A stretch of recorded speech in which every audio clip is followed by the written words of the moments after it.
कहानी की शुरुआत में हम देखते हैं एक ताकतवर आदमी फिनिस्ट और उसके चेले एंडी को। इस वक्त ये दोनों जंगल में एक बहुत बड़े जंगली सुअर को पकड़ने जा रहे थे जो लोगों की फसलों को बर्बाद कर रहा था। गांव वाले उससे बहुत तंग थे। इस खतरनाक जानवर के सामने भी फिनिस्ट डरा नहीं। उसने एंडी से कहा कि सब मुझे हीरो मानते हैं, अगर मैंने इस सुअर को काबू में नहीं किया तो क्या इज्जत रह जाएगी मेरी। उसने हथियार उठाया और सुअर पर हमला किया, लेकिन इन छोटे हमलों से सुअर पर कोई भी असर नहीं हुआ। फिनिस्ट की मदद के लिए एंडी ने भी अपने हथियार से इस सुअर पर हमला बोल दिया, लेकिन उसका हथियार सुअर की नाक में चला गया और वो नींद से जाग गया। अब सुअर गुस्से में आ गया और एंडी की ओर बढ़ा, लेकिन तभी फिनिस्ट उसके आगे आ गया उसे रोकने के लिए। उसने पूरा जोर लगाया, लेकिन इस ताकतवर जानवर को रोक नहीं पाया। अपना थोड़ा सा जोर लगाकर ही सुअर ने फिनिस्ट को हवा में उड़ा दिया और आखिर में वो नीचे आकर सुअर के ऊपर ही गिरा। इस सुअर को काबू में लाने के लिए एंडी ने फिनिस्ट की तरफ एक रस्सी फेंकी। जैसे ही फिनिस्ट ने रस्सी पकड़ी, ये सुअर हवा में उड़ने लगा। फिनिस्ट ने रस्सी को इस सुअर के दोनों पंखों और उसके सींग में बांध दिया, जिससे वो सुअर फिनिस्ट के काबू में आ गया और फिनिस्ट उसे अपने हिसाब से उड़ाने लगा। जल्द ही वो उसे उड़ाते हुए गांव में ले गया। जब गांव वालों ने देखा कि इतने बड़े जानवर को भी फिनिस्ट अपने इशारों पे नचा रहा है, तो सब लोग उसके नाम की जय जयकार करने लगे। इन्हीं लोगों के बीच बाबा यागा नाम की एक जादूगरनी भी है। उसने फिनिस्ट से कहा कि अगर तुम इतने ही ताकतवर हो तो साबित करके दिखाओ। उसके घर के आगे एक बड़ा पत्थर पानी को रोक रहा है, तो उसने फिनिस्ट को पत्थर वहां से हटाने की चुनौती दी। फिनिस्ट ने कहा कि मैं बहुत बड़ी बड़ी मुसीबतों का सामना कर चुका हूँ, और जादूगरनी ने उसे ये छोटा सा चैलेंज दिया है। वो अपनी बहादुरी के किस्से सुनाने लगा। याका ने कहा कि जब तक मैं अपनी आंखों से नहीं देखती मैं नहीं मानने वाली। ये सुनकर अब सब लोग हंस पड़े। फिनिस्ट गुस्से में अपने घर चला गया। उसे याका पर बहुत गुस्सा आ रहा था, क्योंकि अब उसकी बहादुरी की तारीफ करने की बजाय लोग उसका मजाक उड़ा रहे हैं। अब वो अपनी ताकत को सबके सामने साबित करना चाहता था, जिससे लोग फिर से उसकी वाहवाही करने लगे। एंडी ने सलाह दी कि ऐसा करने का एक रास्ता है। सामने जो टावर है ना, ऐसा माना जाता है कि वहाँ एक राक्षस ने एक बेहद खूबसूरत लड़की को कैद कर रखा है, और वो लड़की एक राजकुमारी है। अगर तुमने उस राक्षस को मारकर राजकुमारी को आजाद कर दिया तो पूरी दुनिया में तुम्हारा नाम गूंजेगा। फिनिस्ट ने तय कर लिया कि वो इस राक्षस से जरूर लड़ेगा।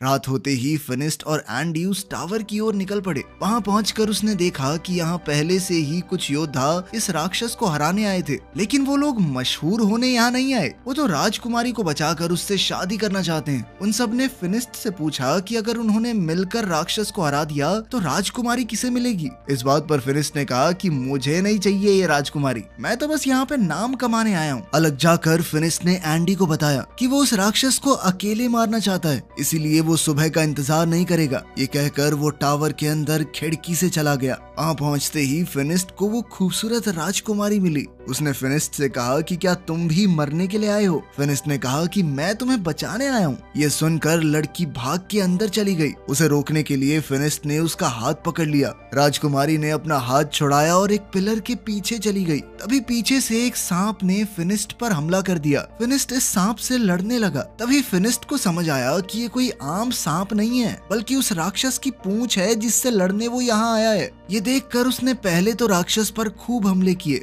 लेकिन जब कोई वार काम नहीं आया तो फिनिस्ट ने उस राक्षस की दुम यानी उसके सांप वाले मुंह को हाथ में पकड़ लिया और अपनी पूरी ताकत से इस सांप के मुंह को चीरने की कोशिश की। लेकिन जैसे ही फिनिस्ट ने उसका मुंह अपने हाथों से खोला, सांप ने फिनिस्ट की आंखों में थूक दिया और अब फिनिस्ट को नजर आना बंद हो गया। वो अंधा हो गया। अंधा होने पर भी फिनिस्ट ने हार नहीं मानी और अपने पैर से टटोल कर अपना हथियार ढूंढ लिया। अब फिनिस्ट ने दोबारा उस राक्षस पर हमला किया, लेकिन वो राक्षस गायब हो गया। फिनिस्ट ने इतने हमले किए कि टावर टूटने लगा। टावर टूटने के शोर से सभी योद्धा भी जाग गए। वो सभी टावर से गिर रहे मलबे के पास आए। इन योद्धाओं को ना राजकुमारी दिखी ना ही राक्षस, बस दिखा तो मलबे के नीचे दबा हुआ फिनिस्ट, जो धीरे धीरे उठ रहा था। जब एंडी को पता चला कि फिनिस्ट अपनी आंखें खो चुका है तो वो उसे वहां से ले जाकर घर छोड़ आया। फिनिस्ट अपनी आंखों को खोकर बहुत गुस्से में था। वो बहुत चिड़चिड़ा हो गया था। उसकी ये हालत एंडी से देखी नहीं गई। एंडी मदद के लिए बाबा यागा के पास गया। उसने बाबा यागा को सब कुछ बताया कि फिनिस्ट के साथ क्या हुआ, लेकिन बाबा यागा ने मदद करने से साफ मना कर दिया,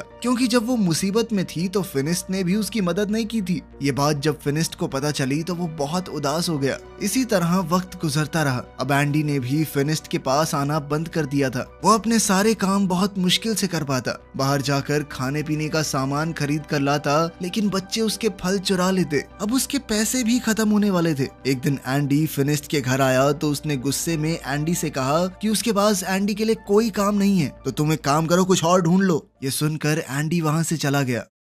बीतते समय के साथ फिनिस्ट के सारे पैसे खत्म हो गए। अब वो दिन आ गया कि फिनिस्ट बाजार के सड़े गले फल खाने लगा। ऐसे ही एक दिन जब उसे सड़ा गला फल भी नहीं मिला तो वो अपनी टोकरी लेकर बाजार में बैठा रहा। बाबा यागा वहां से गुजर ही रही थी कि तभी उसने फिनिस्ट को देखा, तो उसने अपनी टोकरी से कुछ खाने का सामान फिनिस्ट की टोकरी में डाल दिया। इससे पहले ये दोनों कुछ बात करते गाँव पर कुछ लुटेरों ने हमला कर दिया। ये लुटेरे गाँव के लोगों को मारने लगे। फिनिस्ट देख तो नहीं सकता, लेकिन उसे अच्छे से सुनाई दे रहा था कि कैसे लोग मर रहे हैं, तड़प रहे हैं। जैसे ही लुटेरे उसके पास आए, उसने आवाज सुनकर वापस उन पर हमला किया। कुछ देख ना पाने के बावजूद भी सिर्फ आवाज के सहारे वो 2-3 डाकुओं से एक साथ लड़ रहा था। एक दूसरे डाकू ने फिनिस्ट पर रस्सी फेंकी, लेकिन फिनिस्ट ने ये रस्सी पकड़कर डाकू को घोड़े से नीचे गिरा दिया और फिर उसे अपनी तरफ खींचकर उसकी खूब धुलाई की। लेकिन कुछ डाकुओं ने पीछे से उस पर हमला किया और वो वहीं बेहोश हो गया। जब उसे होश आया तो वो एक शिप में था। उसकी गर्दन और हाथों को एक लकड़ी में बांधा गया था।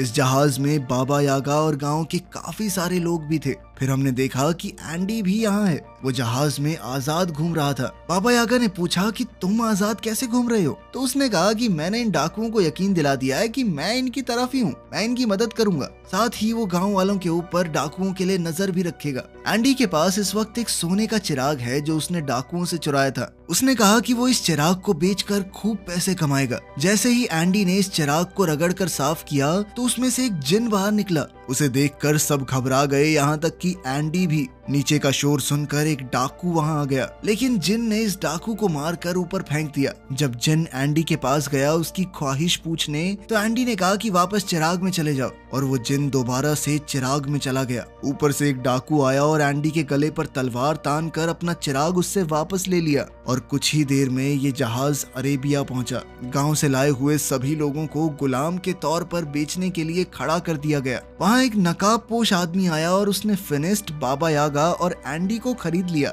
वो उन्हें अपने महल में ले गया। वहां पहुंचते ही सभी लोग इतना बड़ा महल देखकर हैरान रह गए। इस महल में रोबोट काम कर रहे थे, हालांकि ये बहुत ही पुराना जमाना है। तभी उस आदमी ने अपने चेहरे से नकाब हटाया। उसने कहा कि हैरान मत हो, मैं एक साइंटिस्ट हूँ और ये सभी रोबोट उसी ने बनाए थे। इस आदमी ने बताया कि उसने और भी बहुत सी मशीनें बनाई हैं जिससे इंसानों का काम आसान हो सके। फिनिस्ट ने इस आदमी को अपनी कहानी बताई कि कैसे वो पहले एक बहुत ताकतवर योद्धा था और अंधा होने के बाद उसकी जिंदगी नर्क हो गई। साइंटिस्ट ने कहा कि मैंने तुम्हारे और बाबा यागा के बारे में सुना है। यह आदमी गुलामों को खरीदकर उन्हें आजाद कर देता है। जैसे ही खाने का वक्त हुआ, साइंटिस्ट ने अपने रोबोट से खाना मंगवाया। ये देखकर तो सब लोग बहुत इम्प्रेस हो गए। इन सबको लगा कि ये कोई जादू है, लेकिन साइंटिस्ट ने बताया कि ये कोई जादू वादू नहीं है, मैं पिछले 500 साल से इनके ऊपर काम कर रहा हूँ। ये सुनकर यागा हैरान हो गई और कहा कि तुम 500 साल से इतने जवान कैसे हो? इस पर साइंटिस्ट ने कहा कि मैंने एक ऐसा केमिकल तैयार किया था जिसे पीकर लोग हमेशा के लिए जवान बने रह सकते हैं। अब वो उन तीनों को अपनी लैब दिखाने ले गया। वहां जाकर फिनिस्ट ने पूछा कि तुमने ये केमिकल कैसे तैयार किया और क्या उसे पीकर मेरी आंखें भी वापस आ सकती हैं? साइंटिस्ट ने कहा कि उससे तो नहीं हो पाएगा, लेकिन मेरे पास एक दूसरी चीज है। उसने फिनिस्ट को एक चश्मा पहनाया जिससे उसे दोबारा सब कुछ दिखने लगा। साइंटिस्ट का मानना था कि साइंस की मदद से कोई भी चमत्कार किया जा सकता है, और जो लोग जादू का इस्तेमाल करते हैं वो दुनिया को नुकसान पहुंचाते हैं, और इन नुकसान पहुंचाने वाली चीजों को खत्म करने के लिए ही उसने एक मशीन बनाई है। अपनी बात को साबित करने के लिए उसने वो चिराग निकाला जो उसने लुटेरों से खरीदा है। यागा ने कहा कि ये खतरनाक हो सकता है, लेकिन साइंटिस्ट रुका नहीं। उसने चिराग को घिसा और उसमें से जिन निकला। उसने अपनी मशीन चला दी जिसने जिन को अपने अंदर खींच लिया, जिसके बाद उसने कहा कि देखा, मेरे आविष्कार ने जीनी को खत्म कर दिया। उसी रात साइंटिस्ट को पता चला कि पास की एक पहाड़ी पर एक राक्षस है जो आम आदमियों को नुकसान पहुंचा रहा है। साइंटिस्ट ने कहा कि उसे तो पकड़ना ही होगा। जब ये बात फिनिस्ट को पता चली कि इस राक्षस का शेर जैसा मुंह है और सांप जैसी दुम, तो फिनिस्ट तुरंत समझ गया कि ये तो वही राक्षस है जिसने उसे अंधा किया था। फिनिस्ट ने साइंटिस्ट से कहा कि मैं भी साथ चलूंगा, मुझे उस राक्षस से बदला लेना है। लेकिन साइंटिस्ट उसकी जान को खतरे में नहीं डालना चाहता। इस पर फिनिस्ट ने कहा कि आपने मेरी मदद की है, इसलिए मैं भी आपकी मदद करूंगा। इसके बाद साइंटिस्ट ने फिनिस्ट को एक गैजेट दिया जिसे अगर राक्षस के पास रखा जाए तो वो खुद ही उसमें कैद हो जाएगा। रात को बाबा यागा इस साइंटिस्ट की लैब में घुस गई। वो यहाँ से उस केमिकल को पीना चाहती थी ताकि वो भी हमेशा जवान रहे, लेकिन साइंटिस्ट ने उसे पकड़ लिया और कहा कि अगर तुम लोग राक्षस को लाने में कामयाब हो गए तो मैं खुद ही तुम्हें उस केमिकल का थोड़ा हिस्सा दे दूंगा। अगले दिन जब वो सभी लोग जाने के लिए तैयार हुए तो साइंटिस्ट ने उन्हें अपनी स्पेसशिप दिखाई जिसकी मदद से वो वहाँ बहुत जल्दी पहुँच सकते हैं। उसने उन सबको उसे चलाना सिखाया। जाने से पहले साइंटिस्ट ने कहा कि मुझे वो राक्षस जिंदा चाहिए। साइंटिस्ट ने फिनिस्ट के हथियार को भी बेहतरीन बना दिया था। अब उसमें एक बटन था जिसे दबाते ही वो सब किया जा सकता है जो एक मामूली हथियार पहले नहीं कर पाता। अब उन्होंने उस उड़न तश्तरी में बैठकर अपना सफर शुरू किया और जल्द ही ये लोग उस पहाड़ी पर पहुंच गए जहां वो राक्षस है। काफी देर तक ढूंढने के बाद आखिरकार फिनिस्ट को उस राक्षस के पांव के निशान मिल गए। वो निशान एक गुफा के अंदर जा रहे थे। फिनिस्ट ने साइंटिस्ट की मशीन इस गुफा के बाहर रख दी। फिनिस्ट जानता था कि उसे राक्षस को मारना नहीं है, सिर्फ कैद करना है। इसीलिए वो बड़े आराम से अंदर गया और अपने हथियार से राक्षस को ललकारा और फिर वो बाहर आ गया। जैसे ही वो बाहर आया तो उसका सर एक पेड़ से टकरा गया जिससे वो वहीं पर बेहोश हो गया। राक्षस भी गुफा से बाहर निकल आया। इससे पहले राक्षस फिनिस्ट को कुछ नुकसान पहुंचाता, बाबा यागा ने जल्दी से उस मशीन को एक्टिवेट कर दिया। उस मशीन के अंदर से बहुत सारी चेन बाहर आई और राक्षस को खींचकर अंदर ले गई। फिर यागा ने लिवर दोबारा से दबाया और मशीन बंद हो गई। कुछ ही देर में फिनिस्ट को भी होश आ गया और अब वो सब लोग मिलकर वापसी का सफर करने लगे। सफर बहुत लंबा था, इसीलिए ये लोग रात को बीच रास्ते में ही आराम करने लगे। रात को पिंजरे से फिनिस्ट को एक लड़की की आवाज सुनाई दी। वो पिंजरे को खोलने लगा। बाबा यागा ने उसे ऐसा करने से रोका, लेकिन वो नहीं रुका। जब पिंजरा खुला तो अंदर वही राजकुमारी थी जो टावर के अंदर फिनिस्ट को मिली थी। बाबा यागा ने कहा कि इसका मतलब ये राजकुमारी ही वो राक्षस है। यागा ने कहा कि इसे बाहर निकालना काफी खतरनाक हो सकता है, लेकिन फिनिस्ट उनकी बात सुनने को तैयार ही नहीं था क्योंकि शहजादी पर उसका दिल आ गया था। जैसे ही फिनिस्ट ने राजकुमारी की तरफ हाथ बढ़ाया, बाबा यागा ने उसे धक्का दे दिया और पिंजरे को बंद कर दिया। राजकुमारी ने बताया कि मैंने तुम्हारा हाथ इसलिए नहीं पकड़ा क्योंकि मेरे ऊपर एक श्राप है। अगर कोई भी आदमी उसे छुएगा तो वो राक्षस में बदल जाएगी। राजकुमारी ने कहा कि मैं बुरी नहीं हूँ। वो तब तक किसी को नुकसान नहीं पहुंचाती जब तक सामने से कोई हमला ना करे, ताकि मेरी वजह से किसी को नुकसान ना हो। मैं तो यहाँ अकेली पहाड़ों में रहती हूँ, लेकिन इंसान उसे यहाँ भी जीने नहीं देते। इसके बाद हमने देखा कि साइंटिस्ट ने एक किसान की बिल्ली चुराई थी। किसान ने उससे भीख मांगी कि ये बिल्ली किसी का कोई नुकसान नहीं करती बल्कि फायदा ही करती होगी थोड़ा बहुत। दरअसल रात को इस बिल्ली से लाइट निकलती थी जिससे आसपास रोशनी हो जाती, लेकिन साइंटिस्ट ने किसान की बात नहीं सुनी। उसने बिल्ली को अपनी मशीन के नीचे रखा। ये मशीन किसी भी चीज की जादुई शक्तियों को खींच लेती है और इसी तरह इस मशीन ने बिल्ली की जादुई ताकत भी खींच ली और फिर बिल्ली को जादू से एक केमिकल में बदल दिया जिसे साइंटिस्ट ने अपनी तिजोरी में रख दिया। यहाँ साइंटिस्ट ने बहुत सारे केमिकल्स पहले से इकट्ठा कर रखे थे। वहाँ राजकुमारी और फिनिस्ट एक दूसरे से प्यार करने लगे थे। बाबा यागा और एंडी इन दोनों को कैद करके साइंटिस्ट के पास ले जाने लगे। ये लोग जब साइंटिस्ट के महल में पहुंचे तो दूर खड़े होकर ही साइंटिस्ट को देखने लगे। उन्होंने देखा कि साइंटिस्ट ने एक जादुई परिंदे का सारा जादू खींच लिया और उससे बने केमिकल को अपने रोबोट्स में डाल दिया। इसका मतलब था कि ये रोबोट साइंस से नहीं बल्कि जादू की मदद से चल रहे हैं। वो इन सारे केमिकल्स को सभी जादुई चीजों से निकाल रहा है। इसके बाद बाबा यागा बहुत गुस्से में उसके सामने पहुंची। उसने कहा कि तुम झूठे हो, ये रोबोट कोई आविष्कार नहीं है बल्कि जादू से चलने वाले पुतले हैं, जिसका मतलब है कि तुम्हारी उम्र भी जादू से ही लंबी हुई है।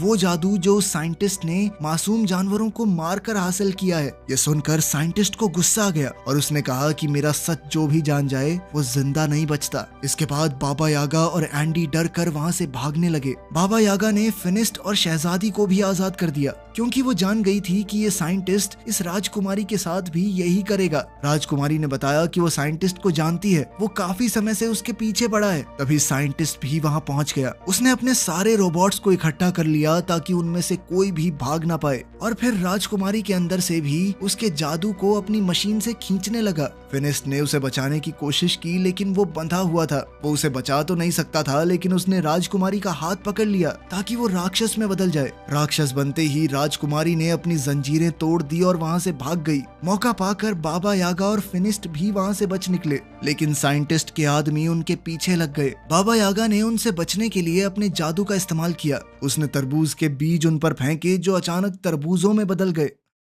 साइंटिस्ट ने भी अपना बड़ा रोबोट निकाला। वो किसी भी हाल में फिनिस्ट और बाबा यागा को नहीं छोड़ सकता, क्योंकि वो उसकी सच्चाई जानते हैं। एंडी ने साइंटिस्ट को समझाया कि हमारे पास जितना जादुई केमिकल है बहुत है, लेकिन साइंटिस्ट नहीं माना। वो बड़ा टर्टल रोबोट जब बाहर निकला तो पूरा महल टूट गया। साइंटिस्ट अब इस रोबोट के अंदर बैठकर एंडी के साथ फिनिस्ट और यागा का पीछा कर रहा था। अब वो इन दोनों पर तोप के गोले बरसाने लगा। फिनिस्ट ने यागा से कहा कि तुम इसका ध्यान भटकाओ और मैं इसके ऊपर चढ़कर इसे उल्टा करने की कोशिश करता हूँ, क्योंकि एक बार अगर ये बड़ा सा टर्टल उल्टा हो गया तो सीधा नहीं हो पाएगा। जैसे ही वो रोबोट यागा के सामने आया, उसमें लगी मशीन यागा के अंदर के जादू को खींचने लगी, जिस वजह से यागा बिल्कुल बूढ़ी लगने लगी। ये देखकर फिनिस्ट को बहुत तरस आया, लेकिन जब तक वो साइंटिस्ट का ध्यान भटका रही थी, फिनिस्ट टर्टल के ऊपर चढ़ गया। जब साइंटिस्ट ने ये देखा तो उसने टर्टल के हाथ फैला दिए ताकि वो फिनिस्ट को नीचे फेंक सके। फिनिस्ट तो नहीं गिरा, लेकिन उसका चश्मा गिर गया।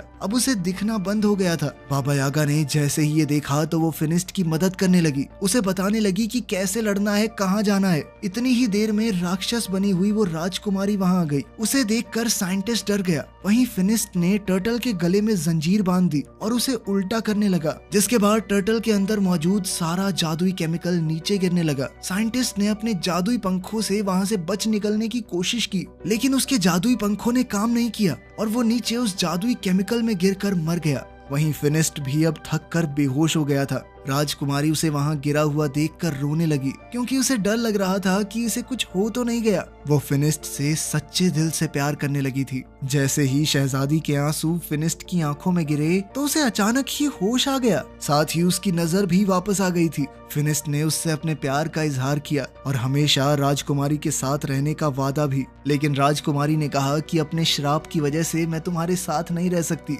फिनिस्ट उदास हो गया और अपने बाकी साथियों के साथ गांव वापस आ गया, लेकिन अभी भी वो राजकुमारी की याद में खोया हुआ था। जब बाबा यागा दोबारा जवान होने का रास्ता ढूंढ रही थी तो उसे राजकुमारी के श्राप को तोड़ने का तरीका भी मिल गया। वो खुशी से फिनिस्ट के पास गई और ये खुशखबरी उसे दी। उसने बताया कि ये श्राप शहजादी को जानबूझकर दिया गया है, इसमें उसकी कोई गलती थोड़ी है, और अब उनका अगला काम राजकुमारी के श्राप को काटना ही होगा। लेकिन वो शायद इस मूवी के अगले पार्ट में दिखाया जाएगा, जो कि अभी आया नहीं है। वीडियो पसंद आई तो लाइक कर देना, चैनल को सब्सक्राइब कर देना और 1 मिलियन जल्दी से करवा दो प्लीज। अब रुका नहीं जा रहा भाई।